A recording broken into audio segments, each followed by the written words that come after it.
Hello everyone, energy find में आपका स्वागत है। मैं हूँ शुभेंद्र, एक एस्ट्रोलॉजर, और आज हम नई क्लास में हम एस्ट्रोलॉजी के थर्ड हाउस के बारे में जानने वाले हैं कि हमारी हॉरोस्कोप, हमारी कुंडली का जो तीसरा घर है वो क्यों इतना इम्पोर्टेंट है, उसके क्या क्या मायने हैं। ऑलरेडी मैंने पहले ही क्लास में फर्स्ट हाउस और सेकंड हाउस के बारे में बता दिया है, और आप अपनी कुंडली कैसे देखें उन वीडियो को जाके जरूर देखें, और उसके बाद इस वीडियो को भी ज़रूर देखें ताकि आप अपनी कुंडली को प्रॉपर तरीके से समझ पाए कि वाई, कि हमारी कुंडली का हर हाउस कैसे एक दूसरे से कनेक्ट है और क्यों वो बहुत ज़्यादा मायने रखता है। ठीक है, तो चलिए शुरू करते हैं। थर्ड हाउस, अगर कुंडली में देखा जाए थर्ड हाउस का जो प्लेनेट है, लॉर्ड जो है वो है मरकरी। मरकरी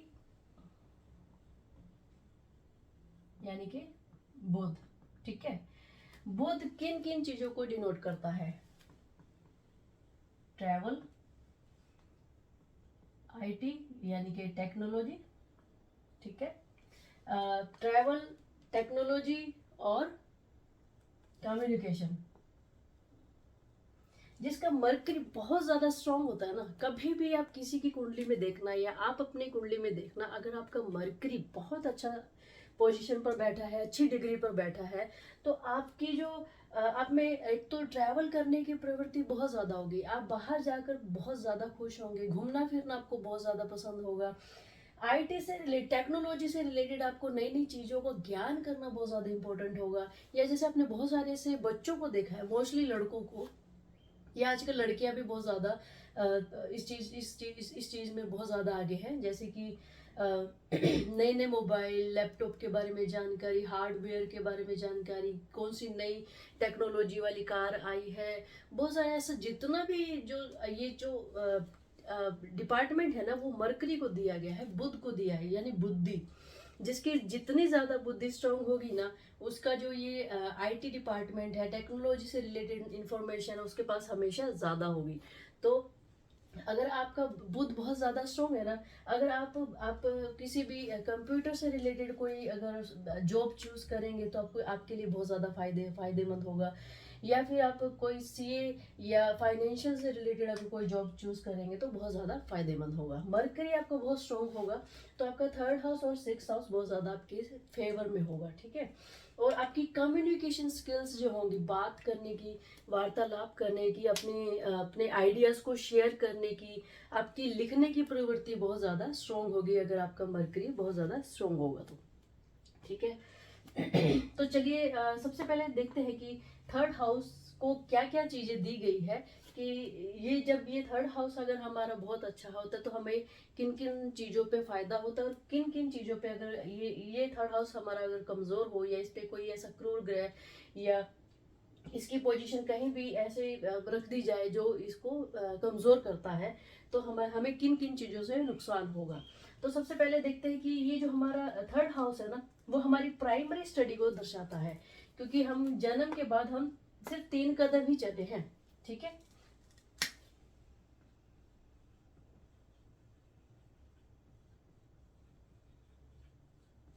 हमारी प्राइमरी स्टडी यानी कि अगर आपका थर्ड हाउस बहुत अच्छा है ना किसी भी बच्चे का, तो उनका देखना कि मोस्टली सबका थर्ड हाउस अच्छा ही होता है, तो प्राइमरी स्टडी अच्छी होती है। सम टाइम आपके अगर थर्ड हाउस अच्छा नहीं है, या इसमें ऐसा क्रूर ग्रह बैठा है जो इसके फेवरेबल, या मरकरी का कोई दुश्मन है, कोई ऐसा प्लेनेट है ना, जैसे कि जुपिटर अगर यहाँ बैठ जाए तो उसका रिजल्ट उतना अच्छा नहीं होगा जितना अच्छा होना चाहिए।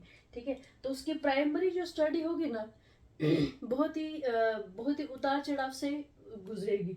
प्राइमरी स्टडी में वो ना तो अपने आप को एक्सप्रेस कर पाएगा, नॉर्मल बच्चे होते हैं बिल्कुल ही, जैसे कि ओके टाइम पास वाले, कि हाँ बच्चे को मार्क्स है, लेकिन उनकी प्राइमरी स्टडी यानी कि उनकी जो ब्रेन की एबिलिटी है, उनकी बातचीत करने की जो एबिलिटी है, वो एक्सप्रेस नहीं कर पाते हैं, और ना ही वो लिख पाते हैं। अगर आपका थर्ड हाउस अच्छा नहीं है तो आपकी लिखने की जो कला है वो भी कहीं ना कहीं कम होगी। ठीक है, और दूसरा कि आपके नेक्स्ट पॉइंट है कि भाई बहन, जब हम बड़े होते हैं, हमारे आसपास का परिवार इंपॉर्टेंट होता है, फिर हम लेके आते हैं हमारे भाई बहन। सबसे ज्यादा माँ के बाद हम सबसे ज्यादा किसके नजदीक होते हैं? अपने भाई बहन। तो ये थर्ड हाउस इसलिए इसको पास में रखा गया है। इससे दर्शाता होता है कि हमारे जो छोटे भाई बहन हैं, वो उनके साथ हमारा संबंध कैसा है। हम उनके साथ हमारा जो हम बड़े भी हो जाएंगे तब हमारा रिलेशनशिप कैसा होगा। तो भाई भाई बहन का प्यार, हैप्पीनेस, उनके साथ खुशियाँ, उनके साथ जो व्यवहार जो होगा, हमारा लव रिलेशनशिप जो होगा हमारे भाई बहन के साथ, वो कैसा होगा, वो दर्शाता है हमारा थर्ड हाउस। हमारे थर्ड हाउस से हम अपने भाई बहन, या ये भी देख सकते हैं आपका भाई बहन के प्रति ये, और आपके भाई बहन का आपके प्रति कैसा रिलेशन होगा, उनके मन में भी आपके लिए क्या सेंटिमेंट होंगे या नहीं, वो सब चीज भी आप देखी जा सकती है। दूसरा आता है कि अगर आपकी मरकरी क्या है, बुध यानी कि माइंड, तो आपके ब्रेन की एबिलिटी ये हर चीज में मानी मानी मानी जा सकती है। जैसे कि आपकी ब्रेन की एबिलिटी होगी तो आपके अंदर कंपटीशन देने की एबिलिटी ज़्यादा होगी, आप हर चीज़ से घबराएंगे नहीं, आपकी लिखने की प्रवृत्ति ज़्यादा होगी, आप इंस्टेंट किसी को जवाब दे सकते हैं। तो ये जो ब्रेन की एबिलिटी होती है वो थर्ड हाउस से भी मापी जा सकती है। कहीं ना कहीं दूसरे हाउस से भी उसमें आपकी ब्रेन की एबिलिटी वो डिफरेंट तरीके से होगी। इसमें क्या है, ब्रेन की एबिलिटी क्या होगी, आपकी कम्युनिकेशन, इंस्टेंट जो जवाब देना होता है, इंस्टेंट जैसे कि कोई क्वेश्चन पूछ ले उसका साथ के साथ जवाब देना, वो हमारी ब्रेन की एबिलिटी वो हमें दर्शाती है हमारे थर्ड हाउस से। हमारा हमारी ब्रेन की एबिलिटी के साथ साथ हमारी ब्रेवरी भी दर्शाती है। मान लो कि अगर यहाँ पे मार्स बैठ जाए, थर्ड हाउस में अगर मार्स बैठ जाए, तो हमारी जो ताकत है ना, हमारी बॉडी की, हमारी मानसिक जो ताकत है, हमारी सोल की ताकत है, वो कहीं ना कहीं और ज्यादा बढ़ जाती है, एग्रेसिव हो जाते हैं। तो हमारी जो ताकत है ना, body body wise, soul wise, वो हमारे थर्ड हाउस से दर्शाता है कि हम कितने ताकतवर होंगे या हैं, या हम पैदा हुए थे। ठीक है। तो ये थर्ड हाउस अगर आपका स्ट्रॉन्ग है तो आपके लड़ने की ये पराक्रम हाउस माना जाता है ना। जब भी बोला जाता है कि आपके, अगर जैसे बोलते हैं ना आपके पराक्रम हाउस में मार्स या जुपिटर या मरकरी बैठा है तो आपका फलाना फलाना ऐसा हो जाएगा। क्यों? क्योंकि इसको पराक्रम घर क्यों माना जाता है? क्योंकि ये आपकी एबिलिटी, आपकी स्ट्रॉन्ग, आपकी भावनाओं को, आपकी भावनाओं की ताकत को दर्शाता है ये आपका थर्ड हाउस। ठीक है। और मरकरी जो है ट्रैवल को दर्शाता है, यानी कि ट्रैवल को दर्शाता है, आपकी स्पोर्ट एबिलिटी को भी दर्शाता है। जिनका मरकरी बहुत अच्छा होता है ना, वो या तो आईटी डिपार्टमेंट या कंप्यूटर से जितने भी कंप्यूटर से रिलेटेड जितने भी कोर्स हैं या स्टडी है या जो भी जॉब वगैरह है वो ले सकते हैं। और दूसरा आपकी स्पोर्ट स्पिरिट दर्शाता है, ब्रेवरी बॉडी वाइज, ब्रेवरी करेज बॉडी वाइज। स्पोर्ट किससे होता है? बॉडी से रिलेटेड होता है ना, कि हमारी बॉडी स्ट्रांग होगी तो हम बहुत ज़्यादा उछल कूद खेल वगैरह में भाग ले सकते हैं। तो आपका थर्ड हाउस अच्छा है ना, तो अगर आप स्पोर्ट में भी जाना चाहें ना, तो आप खेल कूद में भी आप अपना करियर बना सकते हैं। कम्युनिकेशंस में, लिखने पढ़ने बोलने विचार करने आइडियाज़ देने, या फिर कंसल्टेंसी में भी आप जा सकते हैं। क्योंकि आपका मरकरी स्ट्रॉन्ग है तो ये सब पूरा जितनी भी एबिलिटी होती है ना आपकी थर्ड हाउस से, तो ये दर्शाता है आप उससे रिलेटेड अपना कार्य चूज कर सकते हैं। किसी न किसी कंडीशन में आप उस चीज को अप्लाई कर सकते हैं। अगर आपका थर्ड हाउस अच्छा नहीं है तो आप हमेशा हर बात से डरेंगे। जैसे कि मान लो कि अगर आपके थर्ड हाउस में जुपिटर बैठ जाए, जुपिटर मरकरी का जुपिटर मरकरी को दुश्मन नहीं मानता, लेकिन मरकरी जो है जुपिटर को अपना दुश्मन मानता है, कि जुपिटर मेरा गुरु नहीं है, मेरा लॉर्ड नहीं है, तो मैं उसके प्रति कोई भी फ्रेंडशिप वाला भाव नहीं रखूंगा। तो जुपिटर जब बैठ जाएगा ना, आप हमेशा कभी भी देखना, जुपिटर जिनका थर्ड हाउस में होता है वो हमेशा डरेंगे कहीं ना कहीं अपनी बात को कहने में, कहीं ना कहीं अपने अपने आइडियाज को एक्सप्रेस करने में हमेशा छुपे रहेंगे, हमेशा चुप रहते हैं। और जब उनको मौका मिलता है तो बोलते हैं, लेकिन अपने आइडियाज को कभी एक्सप्रेस नहीं कर पाते हैं। हमेशा डर बैठा रहता है जिनका जुपिटर यहाँ हो, क्योंकि जुपिटर गुरु है। गुरु को ब्रेवरी से लेना देना नहीं है, गुरु को ब्रेन की एबिलिटी से लेना देना है। गुरु तो समझाता है ना, गुरु शिक्षक है, गुरु पढ़ाता है। गुरु गुरु हमें कहीं भी स्पोर्ट खेलने के लिए उत्साहित नहीं करता। गुरु कहता है कि पढ़ो। गुरु मार्गदर्शक है, गुरु हमें मार्गदर्शक दिखाता है। जब एक ऐसे घर में पराक्रम घर में या ब्रेवरी घर में बैठ जाएगा तो क्या करेगा? कहीं ना कहीं दिखाएगा कि ये तुम्हारे लिए रास्ता है। हर चीज नुकसान नहीं होती है। गुरु जब यहाँ बैठ जाता है तो आपको एक अच्छी चीज एबिलिटी दे देता है, दूरदर्शिता दे देता है आपको। बहुत ज़्यादा आप आगे की सोच पाते हैं कि अगर मैंने ये स्टेप उठाया या मैंने यहाँ इस माहौल में मैंने ऐसा कुछ बोल दिया, तो आपके लिए ये आप ही खुद के लिए आपको अवेयर कर देगा कि आपके लिए यहाँ नुकसान है। इसीलिए जो जुपिटर वाले लोग हैं वो बहुत ज़्यादा पीछे रह जाते हैं, बहुत ज़्यादा कभी भी देखना फैमिली के अंदर घुले मिलेंगे नहीं जिनका जुपिटर यहाँ होता है। क्यों? जुपिटर उसकी दृष्टि नाइन्थ में भी पड़ रही है, जुपिटर की दृष्टि सेवंथ में भी पड़ रही है, जुपिटर की दृष्टि उसके यहीं पर बैठा है, तो इसका भी कहीं ना कहीं पार्ट होगा। तो जुपिटर की दृष्टि यहाँ पर भी पड़ रही है, तो हमेशा कहीं ना कहीं दूसरे घरों की एबिलिटी भी ले लेता है।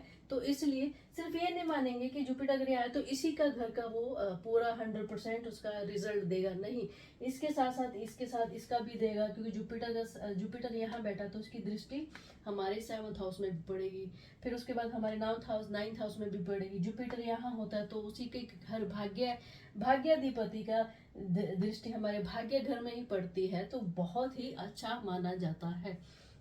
हर प्लेनेट अपने ही घर में राजा होता है। अगर मरकरी अगर यहाँ बैठा है तो आपकी सारी की सारी एबिलिटी बहुत ज़्यादा स्ट्रॉन्ग होगी, आपकी कम्युनिकेशन बहुत अच्छी होगी, स्पोर्ट्स स्पिरिट बहुत अच्छी होगी, ब्रेन की एबिलिटी बहुत अच्छी होगी, इंस्टेंट जवाब देने वाले होंगे, आप अपने भाई बहनों के साथ बहुत अच्छा घुलने मिलने वाले होंगे, आप हमेशा खुश रहोगे अपने भाई बहन। कहीं कहीं आपने देखा होगा या आपके साथ भी ऐसा होगा कि आप अपने भाई बहनों के साथ उनकी कंपनी बहुत ज़्यादा इंजॉय करते हैं। क्यों? क्योंकि आपका मरकरी बहुत ज़्यादा स्ट्रॉन्ग है और आप 3rd हाउस में बैठा है और 3rd हाउस आपका स्ट्रॉन्ग है। तो यही है, धीरे धीरे हम प्लेनेट वाइज भी लेंगे कि कौन सा प्लेनेट जब किस घर में पड़ता है बैठता है तो उसका रिजल्ट कैसा होता है। सबसे पहले हम नॉर्मल एक बेसिक लेक्चर लेंगे कि कौन सा घर किस चीज़ को डिनोट करता है, क्या क्या चीज़ें से होती हैं, ठीक है। तो मुझे बहुत सारे ऐसे क्वेश्चंस आते हैं कि आप प्लेनेट वाइज भी बताइए ताकि हमको हेल्प मिले। धीरे धीरे पहले आप पूरे घर को जानिए, हर एक घर को जानिए, पहचानिए उसकी क्वालिटी। अगर मैंने डायरेक्ट ही प्लेनेट के बारे में बताना शुरू कर दिया तो क्या होगा कि कंफ्यूजन हो जाओगे, ये आपको नहीं पता चलेगा कि प्लेनेट की वो एबिलिटी बता रहे हो या घर की। इसलिए आपको घर सबसे पहले अंडरस्टैंड करना जरूरी है कि कौन सा घर किस चीज को ज्यादा मायने रखता है। फिर उसके बाद धीरे धीरे हम प्लेनेट कौन सा घर प्लेनेट किस घर में कौन सा प्लेनेट अच्छा है, एग्जॉल्टेड है या डेबिलिटेटेड है, ऊंच का है नीच का है, डिग्री वाइज भी हम लेंगे। धीरे धीरे डिग्रियों को समझना कोशिश करेंगे क्योंकि डिग्री बहुत मायने रखती है कुंडली में। फिर धीरे धीरे नक्षत्र को भी हम कंटिन्यू करेंगे। तो इस वीडियो के एंड तक यही है। और अगर आपको मेरी क्लास में अच्छा लगा है, आपको समझ में आया है, तो मेरी चैनल को लाइक करें, सब्सक्राइब करें। और हम अब धीरे धीरे हम मोटिवेशन वीडियो भी बनाने वाले हैं, फूड से रिलेटेड वीडियो बनाने वाले हैं, क्योंकि मैं शेफ़ हूँ। तो शेफ़ से रिलेटेड अगर कुछ ना आपके साथ शेयर किया जाए तो एक नाइंसाफ़ी हो जाएगी। तो मेरे इस चैनल को लाइक करें, शेयर करें अपने फ्रेंड फैमिली के साथ। और जितना आप कॉपी पेन लेकर जरूर बैठे, नोट्स बनाएं, ताकि आप पूरा एक चैप्टर पूरा एक क्लियर हो जाएगा, तो आपको खुद को समझने में आसानी होगी। तो मिलते हैं नेक्स्ट वीडियो में, तब तक के लिए बाय बाय।